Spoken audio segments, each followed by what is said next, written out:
Everyone, आज हम ISA 2025 से रियल एनालिसिस का एक क्वेश्चन देखने वाले हैं।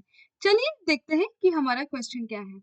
हमको क्वेश्चन में F mapping from R to R एक कंटिन्यूअस फंक्शन गिवन है। F is a mapping from R to R which is a continuous function such that limit N tending to infinity integral 0 से n mod f of x dx, this integral is finite. Okay, and in the first part of the question हमारा claim क्या है? हमारा claim है that limit n tending to infinity 1 by n of integral root n से n x f of x dx, ये जो value है this tends to 0, ये हमारा क्वेश्चन है। ठीक है, तो चलिए देखते हैं कि हम इसको कैसे प्रूव करें। हमको गिवन में एक फंक्शन कंटिन्यूअस है गिवन है एंड ये वाला लिमिट जो है ये एग्जिस्ट करता है। Limit n tending to infinity integral 0 से n mod f of x dx is finite का मतलब क्या है? दैट हमारा जो फंक्शन f of x है this is absolutely integrable. It is absolutely integrable. Absolutely integrable यानी कि limit n tending to infinity integral 0 से n mod f of x dx, ये वाला लिमिट जो है ना it exist and it is equal to some n। Okay, and here this is our claim. तो अभी हम ये लिमिट 0 है दिखाने के लिए हमको क्या दिखाना पड़ेगा? That for every epsilon we have this quantity to be less than epsilon for some n greater than equals to capital N naught, है ना? This is what we need to show and this is true for all epsilon there exists some n naught. So this is what we want to prove. तो हमको इस proof का शुरुआत कहाँ से करना पड़ेगा? हमको इस प्रूफ का शुरुआत इस एक्सप्रेशन से करना पड़ेगा। And what is that expression? Let us just rewrite it quickly.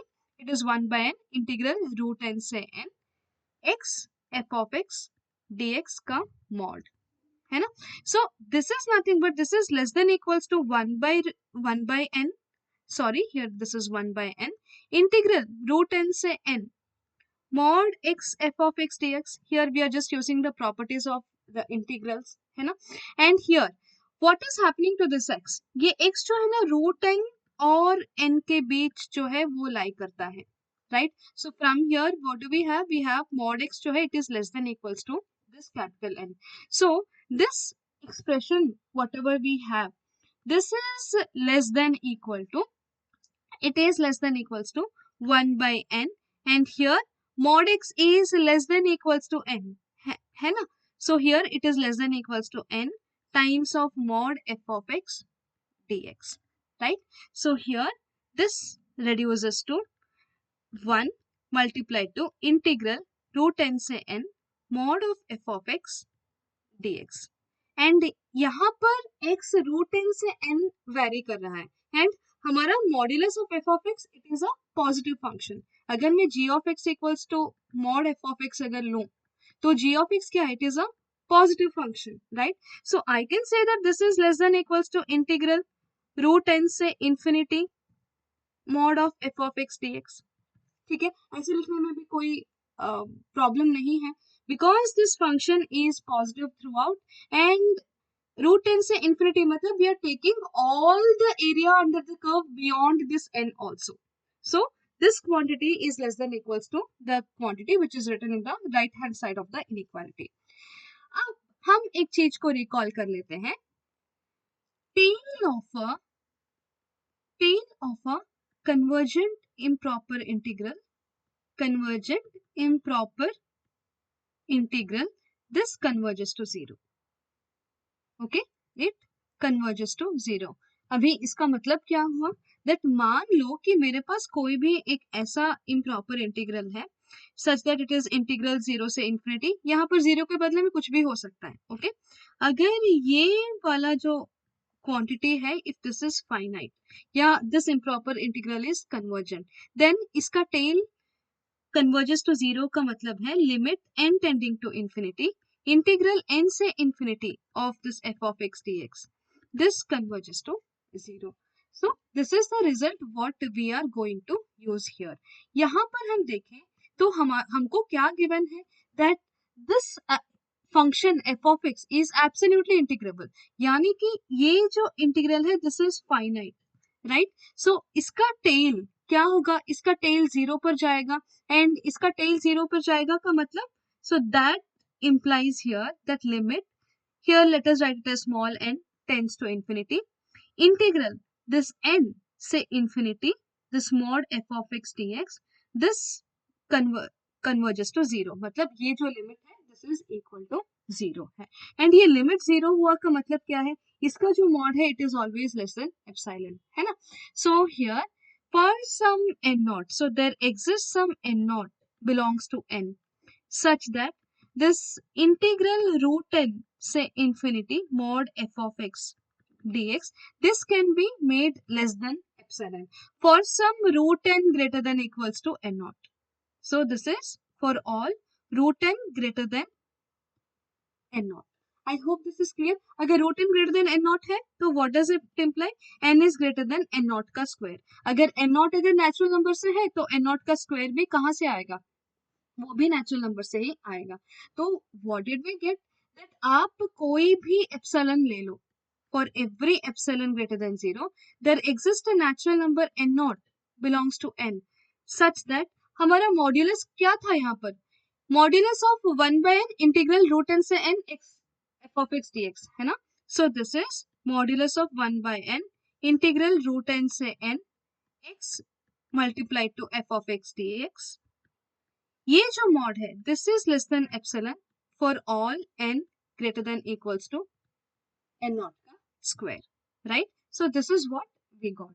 So from here what can we say? That limit n tending to infinity integral root n से n this x times of f of x dx multiplied to this 1 by n, ये जो value है this is equal to 0. So through this we are done with the first part of the question, hence proved. ठीक है? तो हमारा first part of the question done है। And in the second part of the question हमको बोला गया है using a और otherwise you just show that limit n tending to infinity 1 by n integral 0 से n x f of x dx जो है 0 है। So in the B part of the question हमको क्या प्रूव करने के लिए बोला जा रहा है? That prove that limit n tending to infinity 1 by n integral 0 से n x f of x dx this is equal to 0। हम एक बार वेरीफाई कर लेते हैं, यहाँ पर 1 by n एंड इंटीग्रल 0 से n है ना? Yes, this is what we need to prove. And अभी हमको बोला जा रहा है दैट यूजिंग ए और अदरवाइज हम ए वाला पार्ट को यूज करने का कोशिश करते हैं। And what have we seen in the part A? In the part A of the question we have seen that limit n tending to infinity of 1 by n integral root n से n this x f of x dx, ये वाला part जो है this is equal to 0, ये given है ना? इन the part A of the question. अभी मुझे इसको यहाँ पर यूज करना है, तो इस इंटीग्रल को ये रूट n से n कहीं ना कहीं हम लाने का कोशिश करते हैं और देखते हैं कि क्या होता है। हमारे पास क्या है? 1 by n इंटीग्रल 0 से n x f of x dx, हमारे पास ये वाला पार्ट है ना?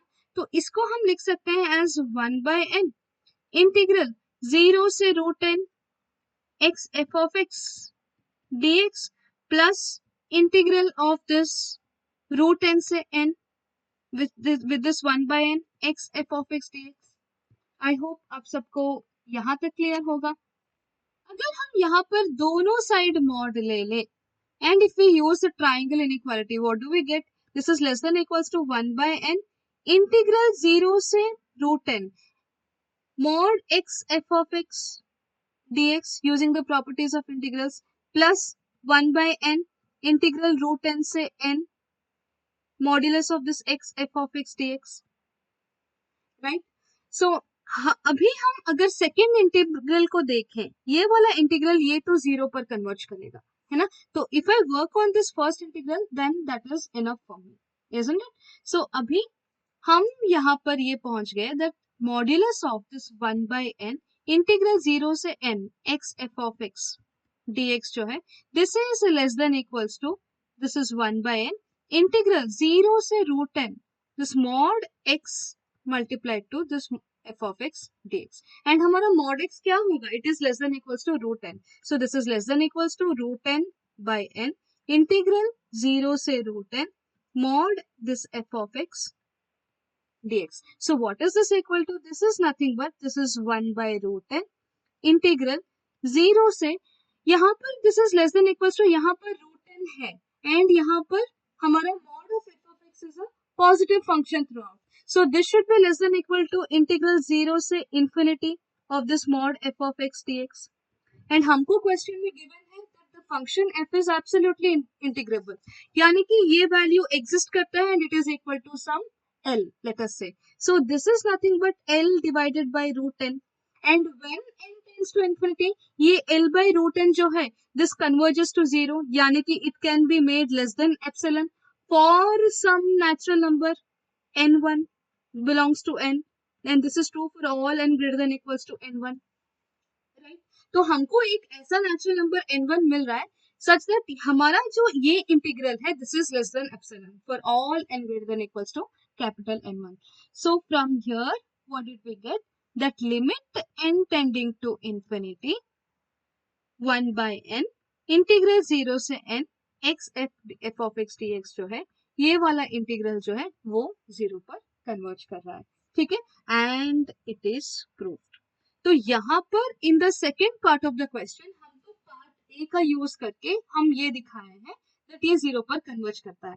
अगर मान लो कि हमको part A of the question इस क्वेश्चन में गिवन ही नहीं होता, straight away if you are asked to prove part B, आप इसको कैसे प्रूव करते एक बार जरूर सोचना. ठीक है, सो we will meet in the next video. Till then, be happy and keep learning.